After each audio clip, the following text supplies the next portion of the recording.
ఏ నీళ్ళు ఇట్లా అని అనుకున్నాను. వచ్చాను, బయలుదేరి నైట్ అంతా చేశాను.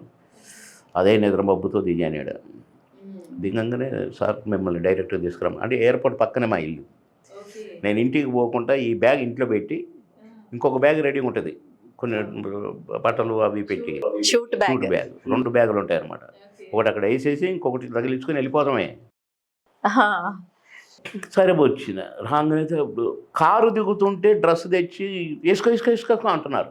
అరే ఏమా మేకప్ రూమ్లో వేసుకుంటావా, రోడ్డు మీద వేసుకోమంటే కాదు కాదు సార్ డైరెక్ట్గా చెప్పారు సార్, ఇక్కడే వేసుకొని ఇట్టే రమ్మన్నారు సార్. అరే రోడ్డు మీదనే సార్ అంటే రానే వచ్చి కృష్ణకి నాకు ప్లీజ్ వేసుకోండి అర్జెంట్ వేసుకున్నా. నేను నిలబడి కోపం పడేసిన వేసుకున్నా. సంతోషంగా ఉంది కదా, పదండి.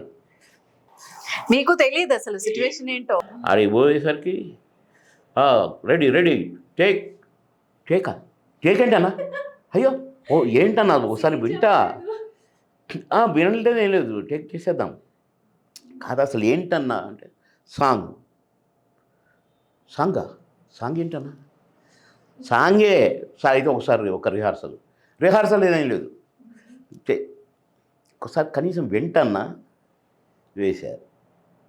టేక్ టేక్ అది కాదన్నా ఒక్క రిహార్సల్ ప్లీజ్, రిహార్సల్ ఏదేం లేదు బాబుమాన్ గారు, టేక్ మీ ఇష్టం ఏమో మీ ఇష్టం. ఇక నా కోపము ఏడుపు అన్నీ వస్తున్నాయి.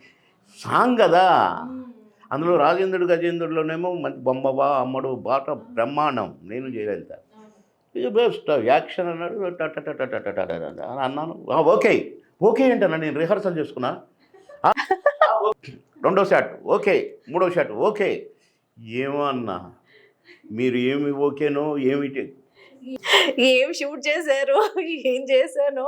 టేకుల తర్వాత బాబుమాన్ గారు మీరు పోయి ఇప్పుడు మేకప్ వేసుకుంటే, అప్పుడు మేకప్ ఏం లేదు, ఎట్టొచ్చినా అట్టనే డ్రెస్ వేసుకున్నా క్యాప్ పెట్టుకున్నా పెట్టుకున్నారు.